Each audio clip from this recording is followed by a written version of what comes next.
혼혈을 할 수 있는 사람 훨씬 많은데 혼분할 수 있는 사람들은 상위 1%도 안 되거든요. 그래서 이렇게 좋은 분을 만들 수 있는 분들은 사람이 아니다. 뭘까요? 신이다. 신이야.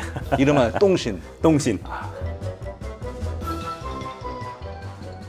안녕하십니까 갓독자님들. 오늘 전문가 초대석에 정말 모시기 어려운 분을 모셨습니다. 유산균 많이 드시잖아요. 장내 환경이 얼마나 중요하다. 장내 환경에 의해서 우리 몸이 얼마나 많이 변하고 뇌부터 피부, 면역, 혈당까지 얘기를 많이 드렸는데요. 그 분야에서 권위자이신 우리 김은빈 교수님을 모셨습니다. 연세대학교 시스템생물학과에 재직 중이신 교수님이시고요. 제가 개인적으로 팬입니다. 반갑습니다, 교수님. 고맙습니다. 저도 아이고, 팬입니다.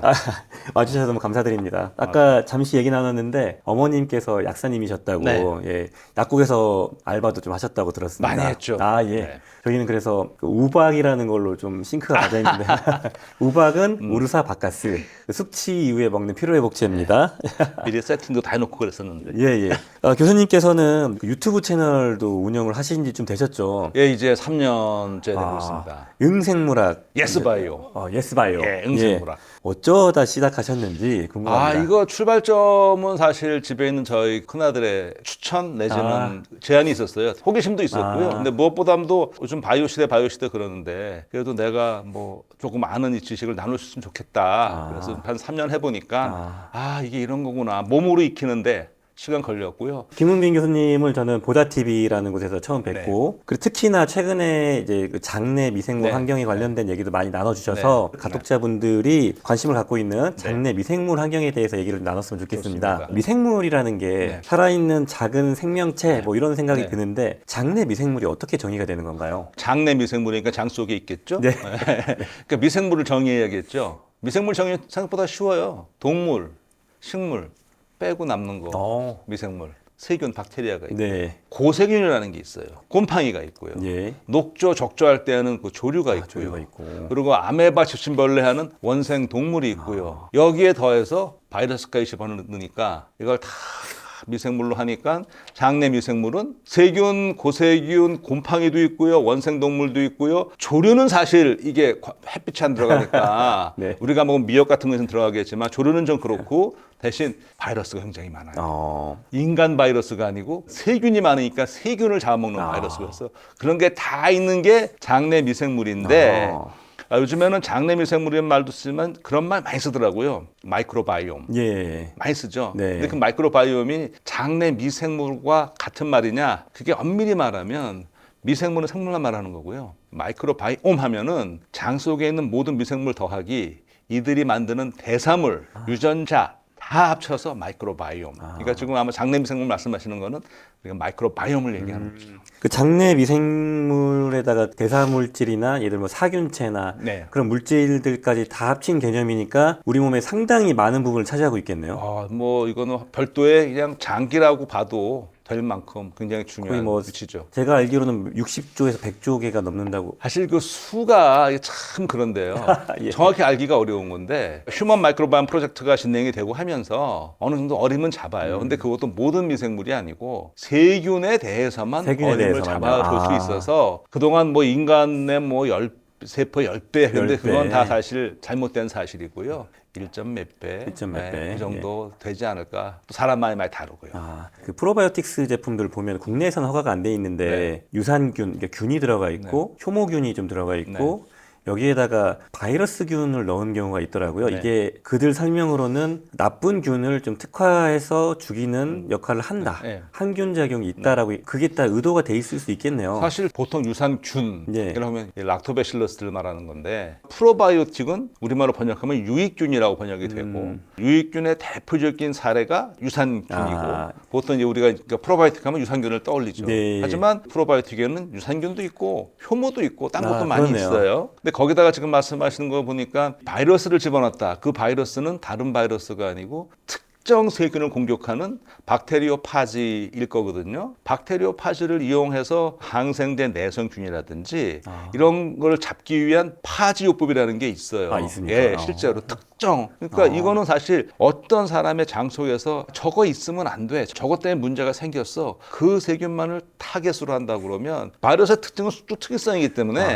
항생제보다 나은 점은 딱 집어넣었을 때 우리가 원하는 그 표적 세균만을 파괴한다는 거거든요. 그게 가장 큰 장점이에요. 아하, 그렇다면은 이제 또 궁금증이 있습니다. 이렇게 장내 많은 세균들이 있는데 그 세균들이 결정되는 단계가 유전적인 건지 아니, 어떤 단계에서 이 세균이 구성이 되는 걸까요? 예, 우리 속담에 예. 이 3살 버릇이 어딘간다는 말이 있어요. 아, 예, 예. 근데 나름 그게 3살 장내 미생물 여든 간다 해도 어느 정도 이게 의미가 통하거든요. 무슨 얘기냐면 우리가 태어날 때는 이 무균 상태로 태어나요. 네. 사실 여기도 약간 지금 이 논란이 있어요. 어떤 논쟁이 있냐면 어머니 뱃속에서도 완전 무균 상태는 아니다. 예. 처음에 그 태변, 배내똥을 받아보면 거기도 미생물이 나오거든요. 근데 어차피 오늘은 그건 빼놓고요. 네. 일단 뭐 무균 상태로 하고 태어나면서 출산 과정과 모유든 우유든 이 젖을 먹을 때는 결국 먹는 성분이 똑같으니까 네. 기본적으로 여기 있는 건 다 비슷해요. 그런 우유 성분을 잘 분해하는 것들. 즉 장내 미생물은 유전적인 요인보다는 뭐를 먹느냐. 이거 그냥 생태계거든요. 이게 우리 몸 밖 생태계예요. 사실 이거 입속, 장 속도 몸 바뀌죠. 예. 몸 아니죠. 우리 몸에 이렇게 파이프 하나 박혀 있는 맞습니다. 거니까. 네. 그래서 얘네는 뭐를 먹느냐. 생태용으로 말하면 얘네한테 먹을 수 있는 이 먹이가 뭐냐에 따라서 달라지는 거라서 이유식을 하면서부터는 어른 장내 미생물처럼 바뀌어가거든요. 뭘 먹냐에 따라서 장내 환경이 달라지니까요. 예. 보통 3살의 이유식이 다 끝나니까 한 번 딱 이렇게 만들어진 장내 미생물 상태가 안정적이에요. 잘 안 바뀌어요. 이유식 먹는 시점 이후로부터 그렇죠. 말씀하시는 거죠? 완전히 네. 어른처럼 되면은. 근데 이게 일장일단이 있는 게 사실 이게 안정적이지 않은 그것도 문제예요. 우리가 살아가면서 매일 먹는 거 이런 건 막 바뀌는데 바뀌어도 문제잖아요. 예. 근데 하나 문제가 되는 거는 안타깝게도 처음에 이게 형성이 될 때 조금 잘못 형성이 됐어. 바꾸려면 바꿀 수 그렇구나. 있는데 그게 또 쉽지가 않죠. 왜냐하면 상대적으로 이게 잘 안 바뀌니까. 바꾸는 예. 방법 제일 좋은 거는 다이어트. 다이어트. 뭐를 먹냐에 따라서 뭘 먹냐. 바꿀 수가 있어요. 교수님께서 말씀해 주시는 걸 요약해보면 출산할 때 무균 상태로 출산이 되면서 어머니의 산도에 따라서 그쪽에 있는 균에 노출이 되는 거예요. 제일 많은 게 이제 유산균이죠. 젖산균. 산도가 건강하지 않으면 아이에게도 장내 환경에 안 좋은 역할을 준다는 게 정확성을 있는 말인가요? 산도 건강성은 제가 모르겠고 그런 건 있어요. 자연분만과 제왕절개의 한 경우에 빅데이터를 보게 되면 전반적으로 자연분만한 아이들이 건강 지표가 좋다라는 말도 있어서 몇 년 전에 논문에 나온 걸 보게 되면은요. 제왕절개한 아이한테 출산하기 전에 산모에 변을 조금 받아놨다가 그걸 조금을 우유에 타서 아이에게 먹였어요. 좋은 균이 들어가겠구나. 그랬더니 해봤더니 자연분만으로 태어난 아이처럼 장내 미생물 조성이 된다는 그런 그 실험이 나온 적이 있거든요. 이건 그렇다고 애한테 똥을 먹는 게 중요한 게 아니고 그걸 말씀드리는 게 아니고 예. 그만큼 어머니에게서 전달되는 그 미생물이 중요하다는 걸 말씀드리고자 하는 거예요. 예, 알겠습니다. 그렇다면은 여성분들이 네. 출산 전에 질내 환경 같은 것들을 네. 개선시키기 위해서 너무 달거나 밀가루 음식 같은 걸 줄이고 좋은 유산균을 챙겨 먹는 그런 것들이 태아가 출산이 되면서 좋은 장내 세균총을 가질 때 그런 영향을 미칠 수 있는 거라고 볼 수 있을까요? 사실 이게 저는 의사가 아니고 미생물학적으로 말씀드리겠습니다. 우리 인체에 있는 미생물들, 특히 장내 미생물들은 요즘에 뭐 장뇌축이라는 말도 있고 이게 다 모두 연결이 돼 있거든요. 그러니까 그 여성의 뭐 질, 미생물 건강도 그건 뭐 스트레스도 그렇고 여러 가지 요인에서 바뀌거든요. 서로 상호작용이기 때문에. 그래서 건강한 미생물 조성을 유지하면 그만큼 더 좋은 건강할 수 미생물도 있다? 그렇죠. 그건 충분히 가능하겠죠. 알겠습니다. 예. 나이가 들면서 예. 장내 환경이 바뀌는 경우가 시기별로 있는 경우가 있나요? 아, 교수님? 그럼요. 예를 들어서 노화가 요즘에는 네네. 2번 정도 세게 온다고 저희가 네네. 얘기를 듣고 있고 네네. 40대에 한번 네, 세게 맞고 예. 그런 거랑 연관이 돼 있는지도 저 궁금합니다. 제가 또 경험을 해봐서 알죠. 네. 어떻게 하셨습니까? 그 느낌이 딱 와니까 내 몸의 느낌이 이게 진짜 나이가 든다는 거구나. 그걸 알게 되는데요. 실제 요즘에 많은 연구를 하거든요. 연령별로도 보고, 일단 50을 기준으로 50이요? 50을 기준으로 장내 미생물 다양성이 감소해요. 그래도 다른 것보다 양호하네요. 50에서. 미국의 보스턴에 있는 오픈 바이옴이라는 거기가 똥은행이거든요. 그러니까 대변 이식을 위한 험분, 험분 받는 예. 곳인데 험분의 나이 제한이 있어요. 18세에서 50세까지만. 그 험분이 헌혈과 같은 분을 준다는 거죠? 그렇죠. 아, 왜냐하면은 헌혈도 그렇고 우리가 만들 수가 없잖아요. 피는 성분을 다 알기 때문에 인공 적혈구나 이런 건 사실 어느 정도 만들 수 가능성이 있어요. 네. 그런데 제가 봤을 때 정말 이 분은 이거는 절대 저는 만들 수가 그렇겠다. 없는 게 성분을 모르잖아요. 그리고 균이 너무나 다양하기 그렇죠. 때문에. 그러니까 근데 이 헌분을 받아도 이거 정말 좋은 분은 상위 1% 정도밖에 안 된대요. 아, 헌혈을 할 수 있는 사람 훨씬 많은데 헌분할 수 있는 사람들은 상위 1%도 안 되거든요. 아. 그래서 이렇게 좋은 분을 만들 수 있는 분들은 사람이 아니다. 뭘까요? 신이다. 신이야. 이름하여 똥신. 똥신.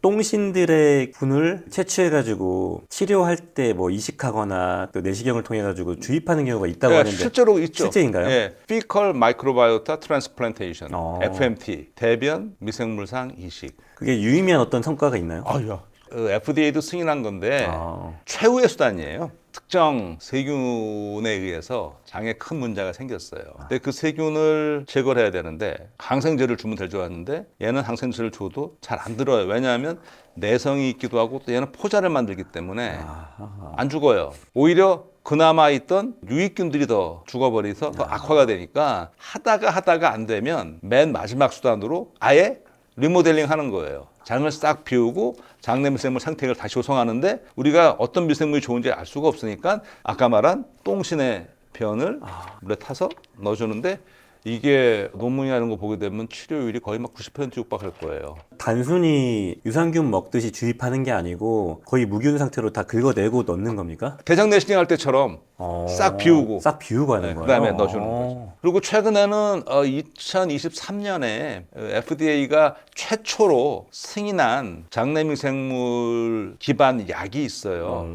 바우스트라는 거예요. 이거는 어떤 거냐면 아까 말씀드린 것처럼 특정 세균에 의한 그 장염 재발을 방지하는 거예요. 대변 이식까지 해가면서 치료를 했는데 재발하지 않기 위해서 먹는 경구용 캡슐이에요. 근데 이거는 분을 그대로 한 게 아니고 살균을 해서 살아있는 모든 미생물 다 제거했고 바이러스 다 없고 유익균의 포자 정도가 남아있고 약간의 분찌꺼기도 있을 거예요. 예. 그거를 캡슐에 담아서 먹는데 아마 가격 보시면은 깜짝 놀라실 겁니다. 어느 정도 됩니까 그게? 오늘 기준으로 아마 검색하면은 12알들이 한 병에 2만 불 나올 겁니다. 와우. US 달러 2만 불. 3천만 원 정도 하는 2,800만 원, 3천만 원 사이 예, 하는 와. 전문의약품이거든요. 와, 어마어마하네요. 예. 왜 이렇게 비싸지? 그게 처리하기가 힘들었나? 똥신들의 일단 똥신들한테 그걸 다 받아야죠. 다음에 프로세스가 돼야죠. 그리고 그 약을 보면 재밌는 게 그 약은 한 배추를 썼으면 이 환자한테 했을 때 배추를 섞어 쓰면 안 돼요. 왜냐면 혹시라도 문제가 생기면은 이 배추를 알아야 되기 때문에. 네. 그 만들기도 어렵지만 그렇게 또 수요도 많지 않아서 약간 희귀의약품 같이 취급되겠네요. 그게 요즘에는 그게 그럴 수가 없는 게 아까 말한 그 세균 이름이 줄여서 C. diff라고 그러거든요. 아, 예. 항생제 내성균 말씀하시는 예, 거죠? 그 문제 일으키는 세균. 예. 근데 그게 사실 뭐 대부분 사람들이 장내 갖고 있는 거예요. 근데 이게 건강할 때 아무 문제가 없어요. 근데 장내 미생물 상태가 훼손되고 붕괴되면 얘가 득세라는 문제가 돼요. 미국의 CDC 데이터 기준으로 1년에 미국에서 이 세균의 원인으로 약 3만 명 사망자가 나오거든요. 그건 대부분 다 고령층이에요. 미국 내에서 미국 말씀하시는 내에서만 거기서만 3만 명 정도가 나오기 때문에 심각하죠. 그러니까 이게 희귀병이 아니고, 근데 제가 알기로는 최근 들어서 우리나라도 이와 같은 사례가 늘고 있는 그런 거로 알고 있습니다. 그 균이 그 위막 같은 막을 형성해가지고 항생제 방어도 하고 군집 형성하는 그런 얘가 제일 하는 건 일단 내생 포자를 만들기 포자를 때문에 만들어서. 포자만이 가장 크고요. 항생제를 써도 안 들으니까, 안 들으니까. 최후의 수단으로 이걸 갖다 예. 넣는 거군요. 네. 그렇다면은 이러한 안 좋은 균도 있지만 좋은 균들도 요즘에 많이 연구가 되고 있잖아요. 그럼요. 장내에. 예. 그래서 요즘에 하는 얘기가 장내축이라든지 피부축, 면역과도 관계를 보는데 그게 어느 정도 연구가 이루어진 건가요? 요즘에는 그러니까 원래 장내축 겉 브레인 엑시스 하다가 예. 이제 뭐 겉 스킨 엑시스, 예. 겉 리버 엑시스만 나오는데 요즘에 아예 딱 그래서 겉 엑스 엑시스예요. 그러니까 장은 모든 거와 다 연결돼 있다고 보는 게 이제 이 미생물학계의 정설이고요. 그 교수님이 속해 계시는 학회에서도 그걸 인정하고 정설로 보고 있나요? 그럼요. 많은 데이터들이 이제 상관성은 많이 나와요. 근데 중요한 인과관계를 밝혀야 되는데 그 상관성을 밝히는 가장 큰 데이터가 어떤 것들이 있냐면 이런 겁니다. 건강하신 분, 특정 질환이 있는 분의 장내 미생물을 분석을 하는 거예요. 예. 근데 요즘에는 그 미생물 분석을 이렇게 키워서 하는 게 아니고 네. DNA만 집단 딱 분석하면 나오기 때문에 많은 분들 빅데이터가 되는 거죠. 건강한 집단에는 없는데 여기는 있다든지 또는 반대의 경우 예. 그런 경우에 이제 아 이게 문제인가 보다 해서 상관성을 얘기하는데 여전히 여기 어떤 문제가 있냐면 질환의 원인이냐 결과냐는 알 수가 없어요. 왜냐하면 질환 있는 분들은 약도 드시고 여러 가지 또 생활 달리 하시잖아요. 그럼 이게 그 결과로 생긴 거냐 아니면 얘네가 있어서 병이 생기는 거냐는 정확히 말할 수 없는데 확증은 없지만 심증적으로 봤을 때 장내 미생물이 원인을 제공하는 경우가 대부분입니다. 아, 그렇다면은 이게 어느 정도 연구가 이루어졌다면은 도움이 될 수 있다라고 추정을 할 수 있는 걸까요? 그 근거 수준이 어느 정도 높다면요? 그러니까 이게 근거가 사실 그렇습니다. 제일 확실하게 알려면 예. 그러면 정말 장내 미생물이 없으면 어떻게 될까를 알면 이제 확실하잖아요. 다 떼고 비교해야 되죠. 네, 네. 다 장내 미생물 네. 없으면. 근데 우리가 사람 대상 실험은 못 하잖아요. 네. 우리가 그럴 때 선택할 수 있는 게 이제 동물 실험이거든요. 그래서 이제 쥐를 대상으로 무균쥐를 대상으로 실험을 해 보면 무균쥐가 실제로 뇌 발달 잘 안 되고요. 굉장히 불안해하고요. 뇌에 있는 BBB, 브레인 블러드 배리어가 예. 약화되는 현상이 보였어요. 그러면 장내 미생물이 없으니까 이런 영향을 미치는구나 나오잖아요. 예. 그런데 여전히 이건 실험 동물 데이터니까 사람에도 적용할 수는 없잖아요. 그런데 우리는 임상 데이터가 있잖아요. 예. 쭉 보게 되면 일반적으로 장이 굉장히 불편하신 사람 가운데 상대적으로 유의미하게 우울증을 호소하는 분이 많대요. 그거 보게 되면 앞에 거와 약간 결이 좀 닿잖아요. 네. 그래서 지금은 이 것 브레인 엑시스는 연관 연구로 돼 있고요. 이 장내 미생물이 사람의 정신 건강에도 영향을 미친다는 거는 많은 논문이 지금 계속 쏟아져 나오고 있습니다. 아하.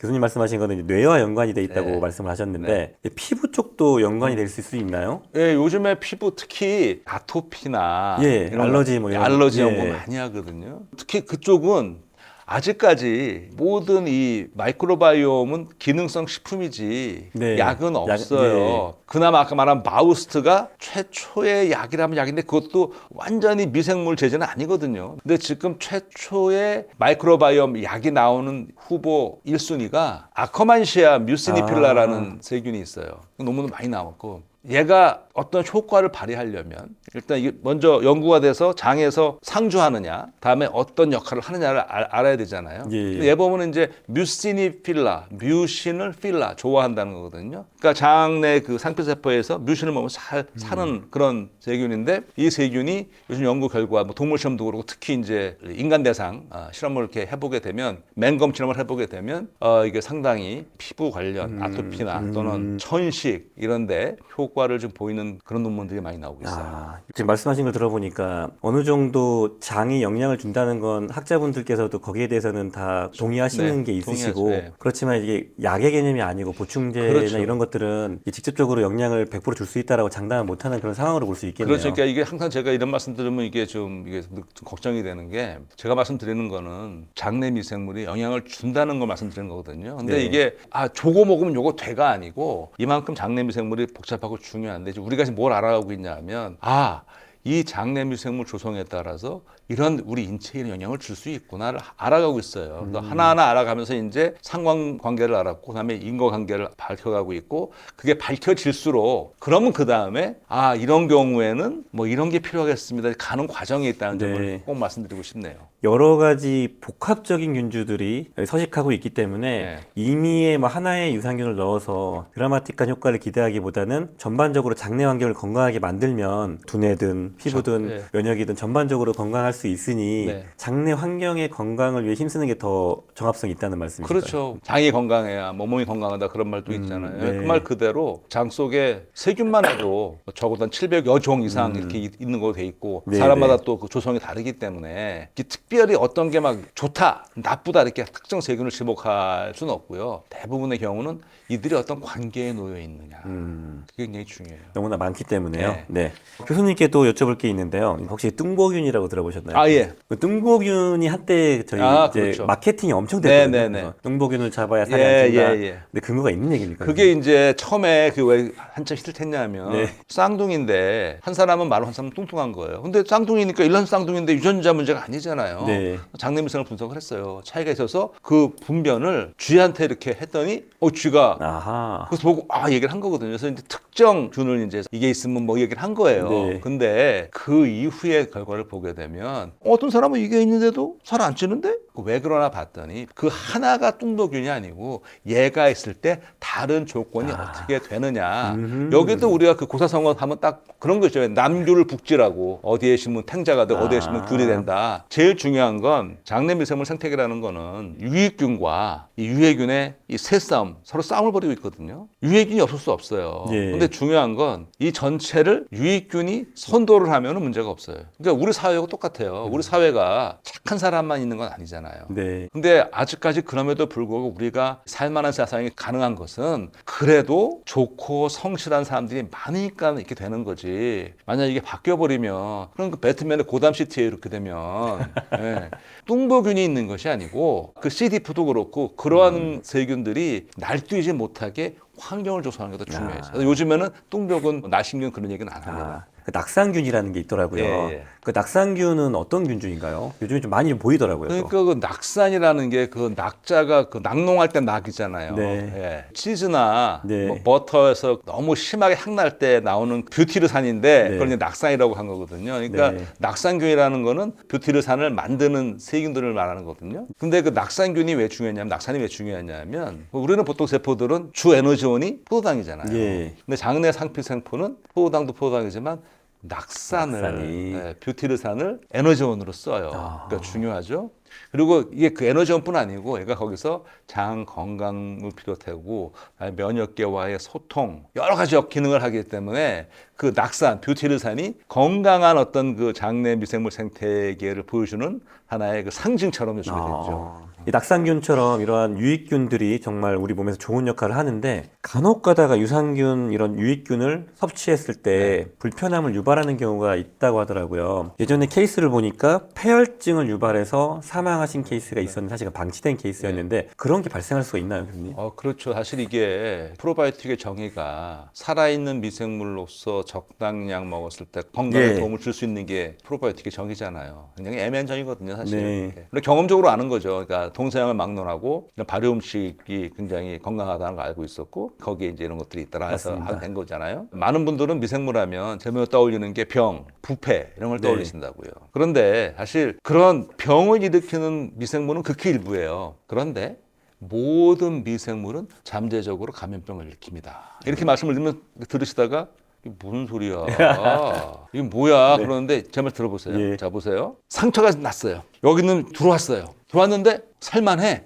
자랐어. 균이요? 얘는 성장이에요. 네. 우리는 감염이에요. 네. 예. 그러니까 모든 미생물 아무리 유익균이라 하더라도 몸이 약한 상태에서 잘못 들어와서 면역력이 떨어졌는데 얘가 들어와 자라. 우리가 이걸 제어를 못해. 감염되겠네요. 감염되는 거죠. 감염증이 되는 거죠. 그래서 아무리 좋은 유익균이라도 우리 건강이 많이 떨어진 상태에서 면역 기능이 확 떨어진 상태에서 과량 들어갔을 때 통제가 안 되면 당연히 감염병을 일으키죠. 이렇게 따지면은 균이 들어온 거니까 폐혈증이 되고 될수 염증 반응이 있죠. 일어나서 예. 그럼 외부 이런 물질이기 때문에 유익균이라고 하더라도 과민 반응이 일어나면 알러지라든지 불편증이 생길 수도 있는 것도 다 비슷한 이유일까요? 그러니까 보통 프로바이오틱스를 복용했을 때 이 효능이 결과하는 중요한 요인이 또 뭐냐면은 장내 미생물이 어떤 조성이 돼 있느냐. 얘가 텃세가 있거든요. 그래서 사람마다 어떤 분은 이거 효과 봤는데 아무 효과 없는데 나 불편하던데 그 나올 수 있거든요. 그럼 요거 이제 이 질문과 이어서 장내 환경에 따라서 의약품의 대사에 영향을 주는 경우도 있나요? 그렇죠. 교수님? 네. 실제로 같은 약을 복용을 해도 장내 미생물에 따라서 얘가 그 약을 어떻게 대사하냐에 따라서 대사물이 달라지잖아요. 그래서 미래 맞춤형 의학의 그 출발점에는 장내 미생물 조성을 확인해야 어떤 약이 어떻게 될지를 예상할 수 있죠. 저희도 이런 얘기가 있다더라지 여기에 맞춰가지고 약을 어떻게 바꾸곤 할 수는 없어서 아직은 안 되죠. 아직은 구체화된 건 그러니까 없는 이제 걸까요? 지금 아까 말씀드린 것처럼 우리가 건 마이크로바이옴을 이제 막 알아가는 단계거든요. 그러니까 네. 이제 중요성을 알았고 어떤 것들이 있는지를 알았어요. 그것도 대부분 사실 박테리아 세균이에요. 근데 어디서 뭐가 어떤 기능을 하고 이들이 어떻게 연결이 그걸 알아가야 되는 거니까 이게 밝혀지고 나면 이런 조합이 필요해. 그런 게 나오죠. 이게 되게 복잡하니까 아무래도 시간과 인력이 많이 들어갈 것 같은데 요즘에 AI로 이렇게 활용하는 경우가 있을까요, 교수님? AI가 많은 도움을 주죠. 그러니까. 도움을 주구나. 그러니까 뭐 예측하고 분석하는 데 굉장히 많이 도움을 주죠. 약들약 교수님께서 지키고 있는 장환경을 관리하기 위한 좋은 습관들이나 뭐 식단 같은 게 있을까요? 저는 정말 다행스럽게도 예. 제가 좋아하는 음식이 프리바이오틱, 장내 유익균이 먹이가 되는 음식들 되게 좋아해요. 오이, 양파, 미나리, 양배추 되게 좋아해요. 일반적으로 유익균들이 좋아하는 거는 이런 지금 말씀드린 것처럼 그런 식이섬유가 많은 쪽들을 선호하고요. 반대로 좀 기름지고 고소하고 달달한 거는 조금 그런 경향을 보여요. 이 장내 미생물의 먹이가 되려면 첫 번째 조건이 우리가 소화를 못 해야 돼요. 왜냐면 우리가 소화를 해버리면 대장에 가면은 남는 게 없잖아요. 다 흡수하고 흡수되니까. 처리하고 찌꺼기만 예, 남겠네요. 예. 네. 그렇기 때문에 우리가 소화 못하는 게 대표적으로 식이섬유. 예. 최소한 하루에 한 끼 정도만 원래 우리가 먹던 식단, 흔히 말하는 집밥, 김치도 있고 이런 예. 거를 챙겨 드시면 건강할 때 그럼 상당히 도움이 되지 않을까. 근데 그걸 싫어하신다. 나 그걸 싫어하는데. 그러실 때는 이렇게 한번 생각해 보시면 좋을 것 같아요. 내 입맛만 생각하지 말고 얘네 입맛도 생각해 주자. 조금 드셔주면 얘를 위해서. 그게 나를 위하는 거니까요. 저는 지금까지 제 입맛만 너무 생각했네요. 얘를 생각해 주자. 미안해. 전 스트레스나 뭐 수면과 뭐 운동과도 관계가 있을까요, 교수님? 이거 다 논문은 나온 거거든요. 아까 예. 장내 축이라고 말씀드렸잖아요. 예, 예. 이게 서로 쌍방이에요. 아, 쌍방입니까? 네, 일방이 아. 아니고 쌍방이어서 딱 왜 그런 거 있죠. 우리 왜 스트레스 받으면 벌써 소화 벌써 안 되고 예. 막 그러잖아요. 왜 여성분들은 스트레스성 질염도 생기고 막 그러잖아요. 예, 예. 이거 왜 생길까? 바로 그거예요. 쌍방이기 때문에 적당한 운동, 스트레스 안 받고 활동하는 거 굉장히 중요해요. 말은 너무나 쉬운데 사실 이게 이제 실천하기가 너무 실천하기가 힘들죠. 어려운 예. 거죠. 약들약 얘기를 나누다 보니 너무 시간이 금방 가서 좀 더 많은 얘기를 나누고 싶었는데 그래도 조금 어설프게 알던 게 좀 정리가 됐고 여러 가지 우리 유익균의 관계 무엇보다도 하나의 생태계가 있고 어떤 유산균 하나로 모든 게 해결되지 않고 밸런스를 맞추는 게 중요하다고 말씀해 주셨기 때문에 그런 환경을 개선시키면서 밸런스를 유지하도록 노력하는 게 중요할 것 같습니다, 교수님. 예, 저는 늘 그래서 이런 말씀 드려요. 미생물, 작은 미세잖아요. 근데 그 미생물 중에는 맛있는 미생물도 있는 거예요. 우리 이렇게 만들어 주잖아요. 네. 그 맛있는 미생물들이 주로 이제 유산균도 있고 유익균들이 많아요. 그 맛있는 미생물을 드시면은 미생물 생태계가 아름다운 미생물이 돼요. 아, 미생물. 알겠습니다. 미생물, 예. 미생물. 알겠습니다, 교수님. 오늘 시간 내주셔서 너무 감사드리고요. 네. 다음에 또 인사드리도록 하겠습니다. 네. 감사합니다, 교수님. 고맙습니다.